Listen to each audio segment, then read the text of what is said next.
અમદાવાદના વસ્ત્રાપુરમાં બની ચોંકાવનારી ઘટના લાડ સોસાયટીમાં શ્વાને બાળક પર જીવલેણ હુમલો કરી દીધો છે।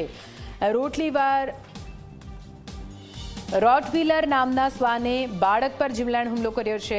બાળકના માથા અને આંખના ભાગે ઇજા પહોંચી બાળકને તાત્કાલિક સારવાર આપવામાં આવી રહી છે। શ્વાનના મહિલા માલિક સામે પોલીસે ગુનો નોંધી આગળની તપાસ હાથ ધરી છે। વસ્ત્રાપુર પોલીસ સ્ટેશનમાં ગુનો નોંધી તપાસ હાથ ધરવામાં આવી છે।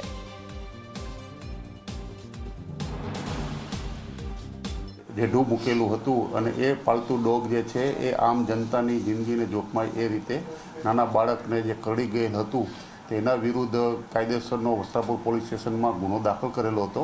આ કામના જે ફરિયાદી જે છે દિનેશભાઈ કાંચીલાલ રોત એ બંગલા નંબર 16માં એ જો ડોમેસ્ટિક હેલ્પર તરીકે નાનું મોટું જે કામ કરવા માટે આવે છે અને એમના બાળકને સાથે લઈને આવેલા હતા અને બાળક બહાર જે છે એ મોબાઈલમાં ગેમ રમતા હતા। દરમિયાનમાં જ આ રોટવીલર બ્રીડનું ડોગ જે છે બંગલા નંબર 18નું માલિકીનું એ એમને કરડી અને ઈજા પહોંચાડેલું હતું। આ બાબતે એમને જે પૂરતી તકેદારી ન રાખેલી હતી અને નોર્મ્સ મુજબ જે રજિસ્ટર્ડ થયેલો છે કે કેમ એ બાબતે કોર્પોરેશનમાંથી માહિતી મેળવવાની તજવીજ ચાલી રહેલ છે।